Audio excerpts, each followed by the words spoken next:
Here we are again for Storytime with Mrs. Daniell, and we are reading The Lion, the Witch, and the Wardrobe by C.S. Lewis, and we are on chapter 14, which is called The Triumph of the Witch. As soon as the witch had gone, Aslan said, "We must move from this place at once. It will be wanted for other purposes. We shall encamp tonight at the fords of Baruna." Of course, everyone was dying to ask him how he had arranged matters with the witch, but his face was stern, and everyone's ears were still ringing with the sound of his roar, and so nobody dared. After a meal which was taken in the open air on the hilltop, for the sun had got strong by now and dried the grass, they were busy for a while taking the pavilion down and packing things up. Before 2 o'clock they were on the march and set off in a northwesterly direction, walking at an easy pace, for they had not far to go. During the first part of the journey, explained to Peter his plan of the campaign. "As soon as she has finished her business in these parts," he said, "the witch and her crew will almost certainly fall back to her house and prepare for a siege. You may or may not be able to cut her off and prevent her from reaching it." He then went on to outline two plans of battle, one for fighting the witch and her people in the wood, and another for assaulting her castle. And all the time he was advising Peter how to conduct the operations, saying things like, "You must put your centaurs in such and such a place," or "You must post scouts to see that she doesn't do so and so," till at last Peter said, "But you will be there yourself, Aslan." "I can give you no promise of that," answered the lion, and he continued giving Peter his instructions. For the last part of the journey it was Susan and Lucy who saw most of him. He did not talk very much and seemed to them to be sad. It was still afternoon when they came down to a place where the river valley had widened out and the river was broad and shallow. This was the fords of Baruna, and Aslan gave orders to halt on this side of the water. But Peter said, "Wouldn't it be better to camp on the far side, for fear she should try a night attack or anything?"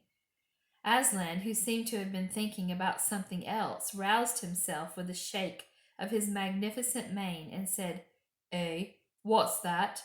And Peter said it all over again. "No," said Aslan in a dull voice, as if it didn't matter. "No, she will not make an attack tonight." And then he sighed deeply.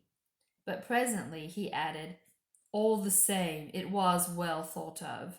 That is how a soldier ought to think, but it doesn't really matter." So they proceeded to pitch their camp.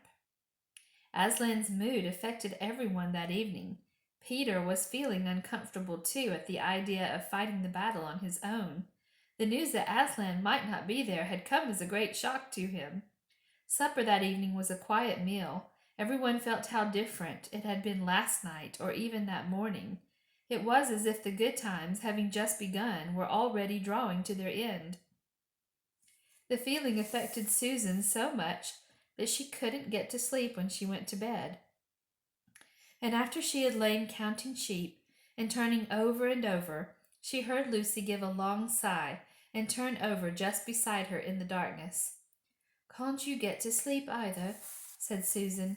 "No," said Lucy. "I thought you were asleep. I say, Susan." "What?" "I've a most horrible feeling, as if something were hanging over us." "Have you? Because, as a matter of fact, so have I." "Something about Aslan," said Lucy. "Either some dreadful thing that is going to happen to him, or something dreadful that he's going to do." "There's been something wrong with him all afternoon," said Susan. "Lucy, what was that he said about not being with us at the battle? You don't think he could be stealing away and leaving us tonight, do you?" "Where is he now?" said Lucy. "Is he here in the pavilion?" "I don't think so. Susan, let's go outside and have a look round. We might see him." "All right, let's," said Susan. "We might just as well be doing that as lying awake here." Very quietly the two girls groped their way, among the other sleepers and crept out of the tent. The moonlight was bright, and everything was quite still except for the noise of the river chattering over the stones. Then Susan suddenly caught Lucy's arm and said, "Look!" On the far side of the camping ground, just where the trees began, they saw the lion slowly walking away from them into the wood. Without a word, they both followed him.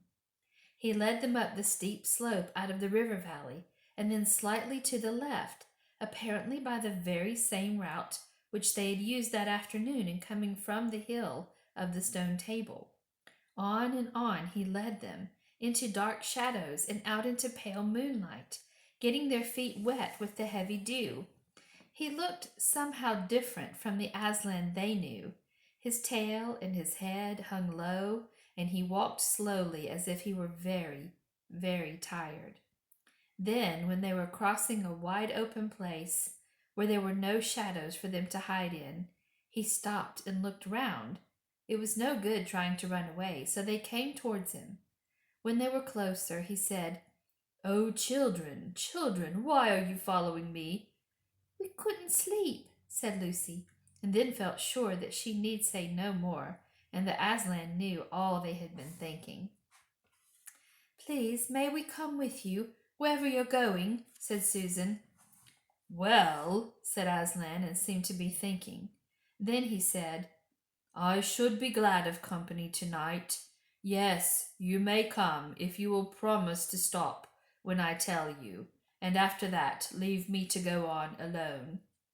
"Oh, thank you, and we will," said the two girls.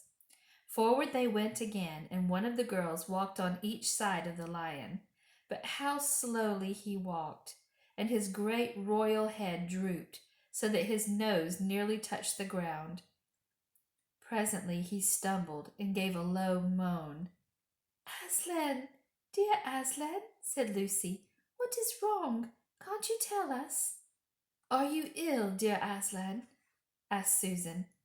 "No," said Aslan. "I am sad and lonely. Lay your hands on my mane so that I can feel you are there, and let us walk like that."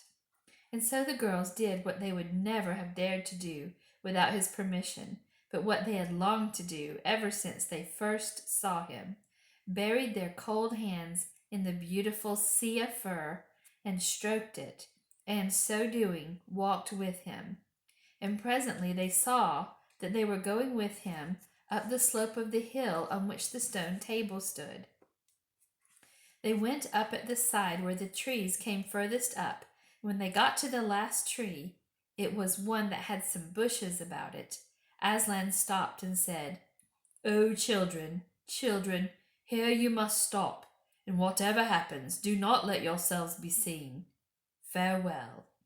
And both the girls cried bitterly, though they hardly knew why, and clung to the lion and kissed his mane and his nose and his paws and his great sad eyes. Then he turned from them and walked out onto the top of the hill. And Lucy and Susan, crouching in the bushes, looked after him, and this is what they saw. A great crowd of people were standing all round the stone table, and though the moon was shining, many of them carried torches which burned with evil-looking red flames and black smoke. But such people, ogres with monstrous teeth, and wolves, and bull-headed men, spirits of evil trees and poisonous plants, and other creatures whom I won't describe, because if I did, the grown-ups would probably not let you read this book. Cruels and hags and incubuses, wraiths, horrors, ifrits, sprites, orkneys, woozes, and ettins. In fact, here were all those who were on the witch's side and whom the wolf had summoned at her command. And right in the middle, standing by the table, was the witch herself. A howl and a gibber of dismay went up from the creatures when they first saw the great lion pacing toward them, and for a moment the witch herself seemed to be struck with fear. Then she recovered herself and gave a wild, fierce laugh. "That fool!" she cried. "The fool has come! Bind him fast." Lucy and Susan held their breaths, waiting for Aslan's roar and his spring upon his enemies. But it never came. 4 hags, grinning and leering, yet also at first hanging back and half afraid of what they had to do, had approached him. "Bind him, I say," repeated the White Witch. The hags made a dart at him and shrieked with triumph when they found that he made no resistance at all. Then others, evil dwarves and apes, rushed in to help them, and between them they rolled the huge lion round on his back and tied all his 4 paws together, shouting and cheering as if they had done something brave, though had the lion chosen, one of those paws could have been the death of them all. But he made no noise, even when the enemies, straining and tugging, pulled the cords so tight that they cut into his flesh. Then they began to drag him toward the stone table. "Stop," said the witch. "Let him first be shaved." Another roar of mean laughter went up from her followers as an ogre with a pair of shears came forward and squatted down by Aslan's head.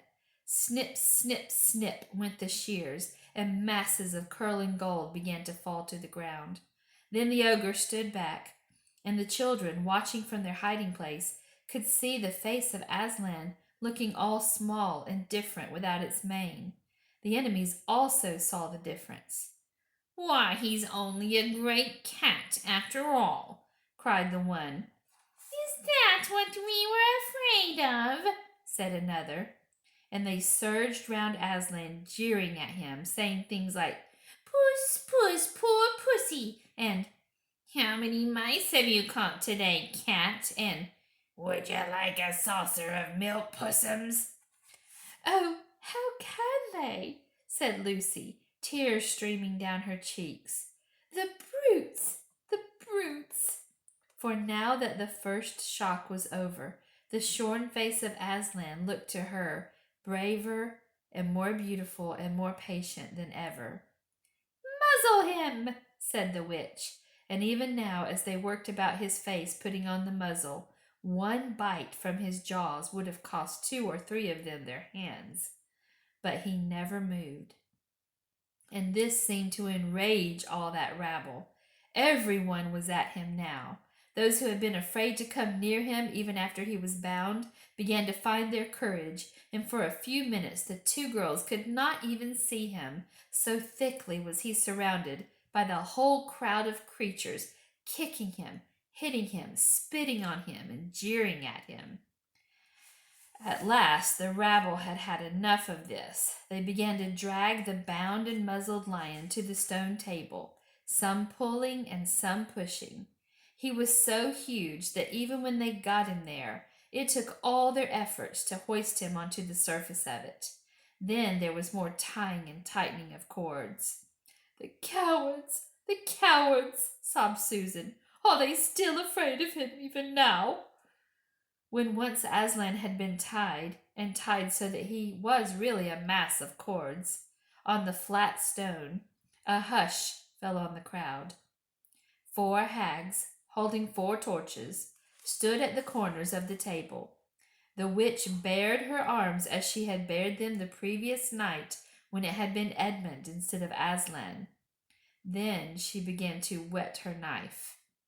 It looked to the children, when the gleam of the torchlight fell on it, as if the knife were made of stone, not of steel, and it was of a strange and evil shape. At last she drew near. She stood by Aslan's head.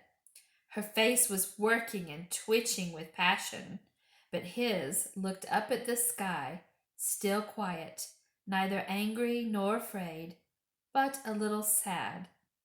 Then just before she gave the blow, she stooped down and said in a quivering voice, "And now who has won? Fool! Did you think that by all this you would save the human traitor?